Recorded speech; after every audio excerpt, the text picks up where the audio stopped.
Hello everyone, welcome in my organic chemistry class. Students, today I am going to tell you about ether. आज मैं आपको ether के बारे में बताऊंगा। इस चैप्टर के अंदर 3 पार्ट थे। पहला अल्कोहल जो कि हम ऑलरेडी डिस्कस कर चुके हैं, दूसरा फिनॉल जो कि लास्ट क्लास में कंप्लीट हो चुका है, और आज हम ईथर के बारे में पढ़ रहे हैं। ठीक है बच्चों, तो ईथर होते क्या है? देखिए, ईथर जो है वो अल्कोहल का ही एक आइसोमर है, फंक्शनल ग्रुप आइसोमर। ठीक है, तो सबसे पहले हम बात करते हैं कि आखिर ईथर बनता कैसे है, ईथर कहते किसको हैं, ईथर की डेफिनेशन होती क्या है। ठीक है, तो when a hydrogen of hydroxy group of alcohol replace by another alkyl group. ठीक है, यानी कि अगर हम किसी अल्कोहल के हाइड्रोजन को, अल्कोहल का जो हाइड्रोक्सी ग्रुप होता है उसके हाइड्रोजन को किसी दूसरे एल्काइल ग्रुप से क्या कर दें, रिप्लेस कर दें। देखो ये अल्कोहल है ROH, सबको पता है। इस ROH में ये OH हाइड्रोक्सी समूह होता है। इस हाइड्रोक्सी समूह, हाइड्रोक्सी ग्रुप, ठीक है, इस हाइड्रोक्सी ग्रुप के H को मैं किसी एल्काइल ग्रुप से, माइनस नहीं है, बॉन्ड है, ध्यान रखना, किसी एल्काइल ग्रुप से क्या कर दूं, रिप्लेस कर दूं, तो आपका H हट जाएगा, R आ जाएगा, तो बनने वाले जो कंपाउंड होंगे वो आपके ईथर कहलाएंगे। ठीक है, तो when a hydrogen atom of hydroxy group of alcohol replaced by a alkyl group then obtain compound is called ether. जब किसी अल्कोहल के हाइड्रोक्सी समूह के हाइड्रोजन को किसी एल्काइल ग्रुप से प्रतिस्थापित कर दिया जाए तो प्राप्त यौगिक ईथर कहलाते हैं। ठीक है, इस तरह आप डेफिनेशन लिख लेंगे। अगला, आखिर अल्कोहल होते क्या है? तो वास्तव में अल्कोहल और ईथर एक दूसरे के क्रियात्मक समूह समावेशी हैं। इंग्लिश में तो it is a functional group isomer of alcohol. तो आपका जो ईथर है वो अल्कोहल का फंक्शनल ग्रुप आइसोमर होता है। और फंक्शनल ग्रुप आइसोमर किसे कहते हैं? कि ऐसे आइसोमर, ऐसे कंपाउंड जिनका मॉलिक्यूलर फॉर्मूला सेम हो लेकिन उनके अंदर फंक्शनल ग्रुप डिफरेंट हो। तो इनका मॉलिक्यूलर फॉर्मूला सेम ही होता है, लेकिन होता क्या है, मॉलिक्यूलर फॉर्मूला, देखिए यहाँ पर एक्सेप्शन है, मैं आपको एक्सेप्शन बता दूं। मेथेनॉल जो होता है ना, मेथेनॉल, ये यहाँ पर एक्सेप्शन में आएगा, मेथेनॉल, बिकॉज मेथेनॉल का फंक्शनल ग्रुप आइसोमर ईथर नहीं बन सकता। मेथेनॉल की बात करेंगे, लेकिन एथेनॉल अगर आ जाएगा तो एथेनॉल का फॉर्मूला होता है CH3CH2OH। तो यहां से अगर मैं इसका फंक्शनल ग्रुप आइसोमर बनाऊं तो ये बन जाएगा CH3OCH3। तो दोनों के मॉलिक्यूलर फॉर्मूले सेम होंगे। देखो ऊपर वाला अल्कोहल है, नीचे वाला ईथर है, देखो R, और दोनों का मॉलिक्यूलर फॉर्मूला C2H325 और 6O। ठीक है, इसका भी C2H6 और O। तो दोनों का मॉलिक्यूलर फॉर्मूला सेम है, बट दोनों के अंदर फंक्शनल ग्रुप जो है वो डिफरेंट है। इसके अंदर अल्कोहल फंक्शनल ग्रुप है, इसके अंदर ईथर फंक्शनल ग्रुप है। तो those compound which have same molecular formula but different in functional group, ठीक है ना, यानी कि वो फंक्शनल ग्रुप में डिफरेंट हो लेकिन उनका मॉलिक्यूलर फॉर्मूला सेम हो, ऐसे आइसोमर, ऐसे कंपाउंड एक दूसरे के फंक्शनल ग्रुप आइसोमर कहलाते हैं। तो बच्चों यहां पर आपका ईथर अल्कोहल का फंक्शनल ग्रुप आइसोमर है। यहां पर क्या हमेशा ही होता है, ठीक है ना। एक्सेप्शन है, यहाँ पर अपवाद है, एक्सेप्शन है यहाँ पर आपका, एक्सेप्शन का मतलब होता है अपवाद। तो यहाँ पर इसको ध्यान रखना है, इसका कोई भी फंक्शनल ग्रुप आइसोमर ईथर नहीं होता। तो बात करते हैं आगे नेक्स्ट, आखिर ईथर को रिप्रेजेंट किससे करते हैं? तो it is represented by ROR, या तो दोनों एल्काइल ग्रुप होंगे, या AROR, एक एरोमेटिक बेंजीन हो सकती है, दूसरा एल्काइल ग्रुप हो सकता है, या दोनों एरोमेटिक बेंजीन हो सकते हैं। ठीक है, अच्छा ये दोनों ROR भी सेम हो सकते हैं, डिफरेंट भी हो सकते हैं। तो अगर हम बात करें इसके बाद इनके जनरल फॉर्मूले की, सामान्य सूत्र इसको बोलते हैं, जनरल फॉर्मूला यानी कि सामान्य सूत्र। तो ईथरों का सामान्य सूत्र, अल्कोहलों के सामान्य सूत्र, ईथरों का जनरल फॉर्मूला अल्कोहलों के जनरल फॉर्मूले के सेम होता है। तो जनरल फॉर्मूला आ जाएगा CnH2n+2 जो कि एल्केन का होता है, और एल्केन में एक ऑक्सीजन और ऐड हो जाती है तो आपका ईथर बन जाता है। तो बच्चों ये वाला जो जनरल फॉर्मूला है मैं पहले ही बता चुका हूं, ये ईथर पे भी अप्लाई होता है और अल्कोहल पे भी अप्लाई होता है, ठीक है। और ये वाला जनरल फॉर्मूला ये मोस्टली अल्कोहल पर अप्लाई होता है, ठीक है। तो ध्यान रखेंगे क्योंकि अल्कोहल में हम OH को अलग से लिखते हैं, ठीक है। तो जनरल फॉर्मूला ये भी है, ये ईथर अल्कोहल दोनों के लिए यूज कर सकते हो और ये मोस्टली आपको अल्कोहल के लिए यूज करना है। तो जनरल फॉर्मूला CnH2n+2O लिख दो या CnH2n+1 OH लिख दो। अब हम बात करते हैं क्लासिफिकेशन, आखिर ईथर को कैसे क्लासिफाइड किया जाता है। तो ईथर को स्टूडेंट्स दो पार्ट में डिवाइड कर दिया गया है। एक तो वे ईथर जिन पर ऑक्सीजन के दोनों तरफ सेम ग्रुप प्रेजेंट हो, जिसे हम सममित सरल, हिंदी में सममित ईथर या सरल ईथर, इंग्लिश में सिमेट्रिकल और सिंपल ईथर बोलेंगे। सिमेट्रिकल और सिंपल ईथर डेफिनेशन से पता लग जाएगा कि ऑक्सीजन के बोथ साइड, तो both side alkyl group are same, ठीक है ना, ऑन द ऑक्सीजन एटम। तो ऑक्सीजन एटम पर दोनों तरफ, ठीक है, दोनों तरफ जो ग्रुप होते हैं वो क्या होते हैं, सेम होते हैं। देखो इस पर CH3, इधर भी CH3, सेम हो गया, इट मींस सिमेट्रिकल है, ये सिंपल है, ओके। और इधर देखो यहाँ पर ये डिफरेंट हो गया, ये सेम नहीं है। ये मैंने जानबूझ के एक एग्जांपल ऊपर नीचे लिखा है ताकि आपके दिमाग में कॉन्सेप्ट क्लियर हो। तो बच्चों अगर देखें तो यहाँ पर ये दोनों सेम है, तो ये आपका सरल होगा, यानी कि सिंपल ईथर होगा, सरल ईथर, इंग्लिश में सिंपल ईथर बोल सकता हूँ मैं इसको, ठीक है। और अगर रट्टा नहीं मारना है समझना, यहाँ गौर से देखो, एक तरफ फेनिल है, एक तरफ मेथिल है। कई बच्चे सोच रहे होंगे कि सम्मित के सामने लिखा है सर ने, सिंपल के सामने लिखा है तो इसका एग्जाम्पल होगा, नहीं, दिमाग लगाना है। इधर फेनिल है, ठीक है, और इधर मिथाइल है, डिफरेंट है, तो ये कैसा हो गया, असम्मित हो गया, अनसिमेट्रिकल हो गया, असम्मित ईथर, ठीक है, अनसिमेट्रिकल या मिक्स्ड ईथर बोल देंगे इसको, मिक्स्ड ईथर, ठीक है स्टूडेंट्स। अब आ जाओ नीचे वाले में, मिश्रित या असम्मित, जिसको इंग्लिश में बोलते हैं कॉम्प्लेक्स या अनसिमेट्रिकल या मिक्स्ड ईथर भी आप बोल सकते हो इसको। तो अनसिमेट्रिकल ईथर की बात करेंगे, इसमें क्या होता है, ऑक्सीजन के दोनों तरफ डिफरेंट ग्रुप प्रेजेंट होते हैं। तो दोनों डिफरेंट एल्काइल भी हो सकते हैं, दोनों डिफरेंट एराइल भी हो सकते हैं, दोनों डिफरेंट, एक एल्काइल और एक एराइल भी हो सकता है। तो यहाँ पर एक मिथाइल है, एक एथाइल है, दोनों डिफरेंट है, तो दिस इज द अनसिमेट्रिकल, असम्मित। इंग्लिश मीडियम वाले लिख लेंगे इसको असम्मित ईथर। लेकिन इस वाले एग्जांपल में दोनों तरफ फेनिल ग्रुप प्रेजेंट है, तो this is the diphenyl ether. तो ये आपका दोनों तरफ फेनिल है, दोनों तरफ इक्वल है, दोनों तरफ सेम ग्रुप है, तो ये आपका सरल ईथर का एग्जांपल है, सिंपल ईथर का एग्जांपल है। तो ये दोनों आपके सिंपल ईथर के हो गए और ये दोनों आपके पास मिक्स्ड ईथर के हो गए। ऐसा जानबूझ के लिखा गया है बच्चों ताकि आपके दिमाग में कॉन्सेप्ट क्लियर हो, क्योंकि अक्सर लोग क्या करते हैं, जैसे जो एग्जांपल होते हैं उनके सामने से वही वाले एग्जांपल करते हैं तो बच्चा कंटिन्यू बोलते जाते हैं, ठीक है ना। आपको ध्यान रखना है, क्वेश्चन के अकॉर्डिंग आंसर करना है, ठीक है। तो दोनों सेम है इसलिए सिंपल, दोनों अलग अलग है तो असम्मित यानी कि अनसिमेट्रिकल। क्लासिफिकेशन के बाद आता है नोमेनक्लेचर, यानी कि इनका नाम कैसे लिखते हैं। तो कोई सा भी ईथर आपको दे दिया जाए, चाहे सिंपल हो चाहे मिक्स्ड हो, ठीक है, दोनों ईथरों के नाम मैं यहाँ पर आपको सिखा देता हूँ। तो ध्यान से देखेंगे बच्चों, नोमेनक्लेचर, एक तो IUPAC नेम सिस्टम होता है और एक कॉमन नेम सिस्टम होता है। और IUPAC में भी हम सिंपल का भी सीखेंगे और मिक्स का भी सीखेंगे। तो IUPAC एक साथ सीखेंगे, पहले हम कॉमन नेमिंग सीखेंगे। तो नोमेनक्लेचर यानी कि नामकरण, नोमेनक्लेचर, ठीक है, नोमेनक्लेचर।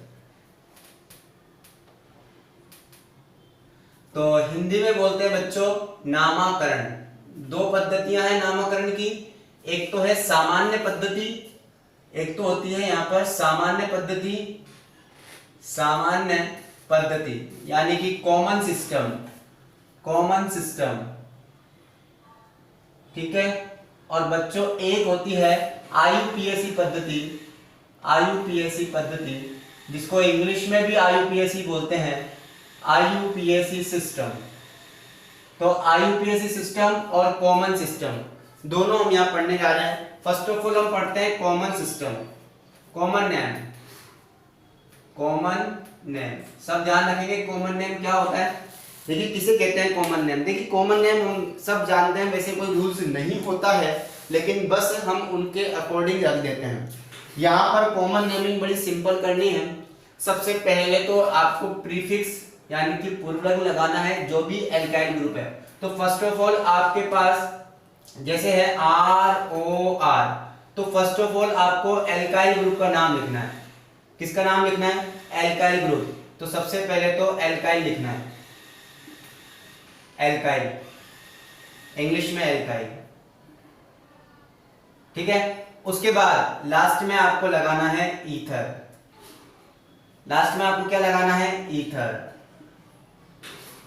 ठीक है। अब आपका एल्काइल सेम टाइप का है तब तो आप डाई लगा दोगे, और डिफरेंट टाइप का है तो आपको अल्फाबेट ऑर्डर में लिखना है। तो पहले एल्काइल का नाम लिखा जाएगा, लास्ट में ईथर लिखा जाएगा, तो एल्काइल ईथर आपका नाम होगा। अब हम एग्जांपल से यहाँ इसको समझते हैं। सबसे पहले तो सिंपल ईथर का एक एग्जांपल लेता हूँ, CH3OCH3। इसको ध्यान से देखेंगे, दिस इज द मिथाइल। आपका एल्काइल ग्रुप कौन सा है? मिथाइल, और वो दूसरा वाला भी मिथाइल है, तो दोनों मिथाइल हैं। तो सबसे पहले एल्काइल ग्रुपों का नाम लिखा जाता है, ठीक है, उसके बाद ईथर लिखा जाता है। तो दोनों यहाँ पर मिथाइल हैं, तो इसका नाम देखो 2 बार मिथाइल है, तो this is the di methyl, और लास्ट में लगा देते हैं ईथर। तो ये इसका कॉमन नाम हो गया, डाई मिथाइल ईथर। चलो एक एग्जांपल और लेते हैं। मैंने लिया C2H5OC2H5, ये भी सिंपल ईथर है, दोनों तरफ सेम है। और एल्काइल ग्रुप का नाम सबसे पहले एथाइल, 2 बार है, तो di ethyl, di ethyl ether, ठीक है। नहीं सर समझ में नहीं आया, ये लो एक नाम और ले लेते हैं। एक फेनिल ग्रुप इधर, फिर ऑक्सीजन, फिर दूसरा फेनिल ग्रुप। देखो इसे बोलते हैं फेनिल। जब बेंजीन से एक हाइड्रोजन निकलता है तो उसको अपन फेनिल कहते हैं। तो इधर भी फेनिल, इधर भी फेनिल, तो इसका नाम हो जाएगा बच्चों डाई फेनिल या डाई फिनाइल, और लास्ट में लगा देंगे ईथर। अब भी समझ में नहीं आया? फिर से लो, this is the isopropyl, isopropyl, फिर O, इधर भी आइसोप्रोपाइल। तो देखो बच्चों 2 बार आइसोप्रोपाइल है, तो डाई आइसोप्रोपाइल ईथर, इसका नाम हो जाएगा डाई आइसोप्रोपाइल ईथर। इस तरीके से यहाँ पर ये सिमेट्रिकल ईथर है जिनके हमने नाम लिखे हैं। लेकिन कुछ बच्चे कह रहे हैं सर अनसिमेट्रिकल का कॉमन नेम बताइए, तो चलिए अनसिमेट्रिकल का देख लेते हैं हम। ये तो सिमेट्रिकल हो गए, अनसिमेट्रिकल का कैसे लिखेंगे? अनसिमेट्रिकल में अल्फाबेटिकल ऑर्डर फॉलो करना है। चलो मैं बिल्कुल अच्छे से एग्जांपल लेता हूँ। यहाँ पर सबसे पहले ले लेता हूँ मोस्ट फेमस, ये लो। अब एक तरफ इथाइल है, एक तरफ मिथाइल है, तो बच्चों यहाँ पर आपको थोड़ी सी इंग्लिश यूज करनी है, चाहे हिंदी मीडियम के हो चाहे इंग्लिश मीडियम के हो। अल्फाबेटिकल ऑर्डर आपको देखना है, अल्फाबेट ऑर्डर देखना है आपको। अल्फाबेट ऑर्डर में हम सब जानते हैं this is the ethyl and this is the methyl. तो इथाइल ई से शुरू होता है, मिथाइल एम से शुरू होता है, तो पहले एबीसीडी में ई आता है, इसलिए पहले इथाइल लिखना है। तो इथाइल, मिथाइल, उसके बाद लिखना है लास्ट में ईथर। तो ethyl methyl ether, ethyl methyl ether, ये इसका नाम हो जाएगा। अभी भी कुछ बच्चों को कंफ्यूजन है तो ये लीजिए।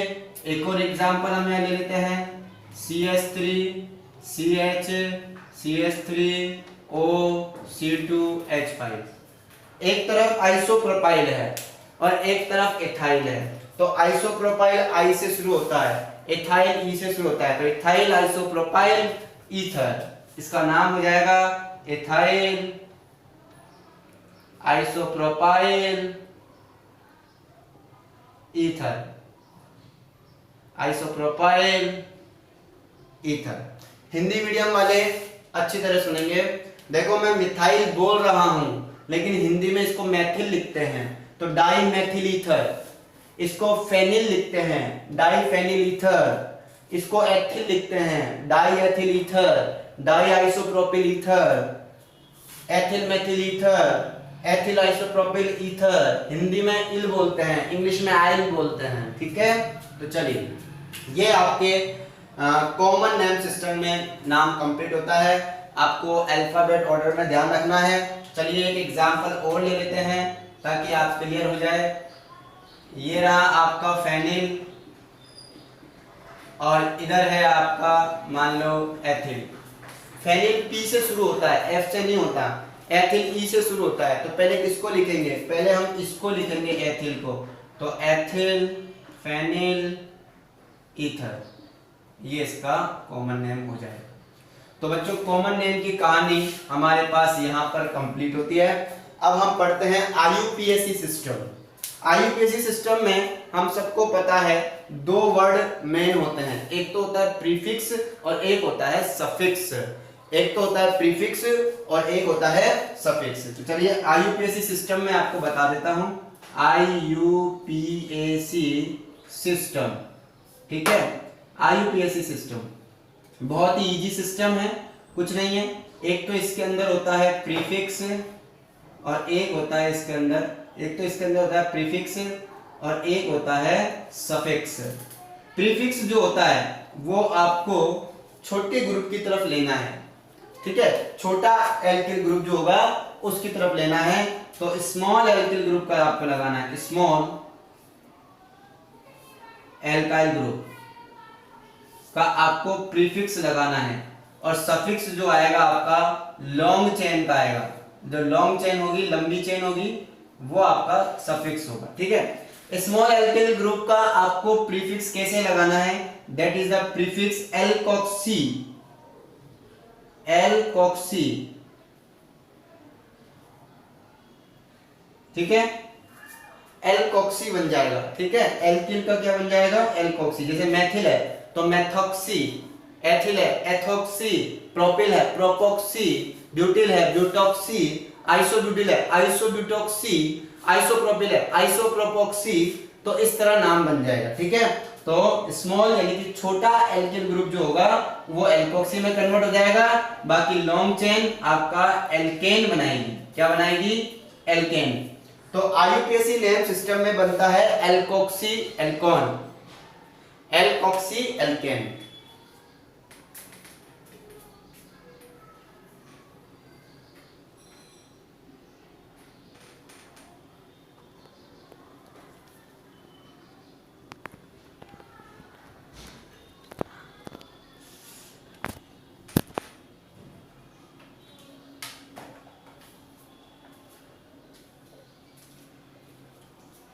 देखिए अब हम यहाँ पर आईयूपीएसी सिस्टम है।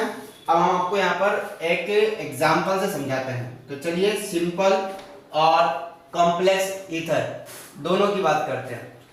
तो प्रीफिक्स आपको याद रखना है एल्कोक्सी और सफिक्स आपका एल्केन हो जाएगा। तो हम वो एग्जांपल लेते हैं जो एग्जाम में आया था, आई थिंक 2018-19 में आया था।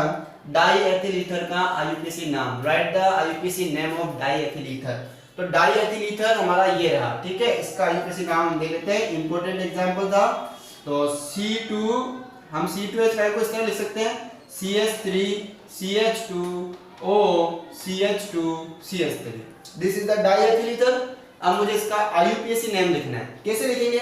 मैंने कहा कि स्मॉल एल्काइल ग्रुप को एल्कोक्सी में कन्वर्ट करना है, यानी कि ऑक्सीजन उसके साथ जाता है, ठीक है।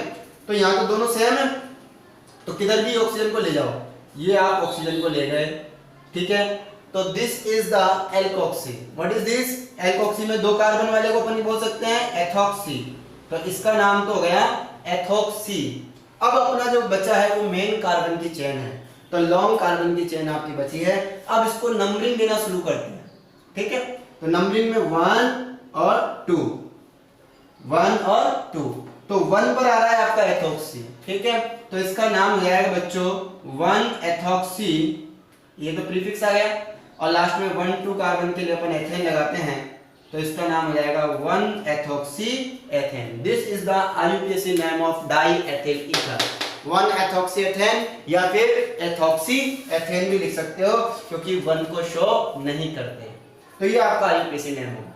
तो ये तो बड़ा इजी था। चलो कोई बात नहीं, एक काम करते हैं, थोड़ा और बढ़ा लेते हैं।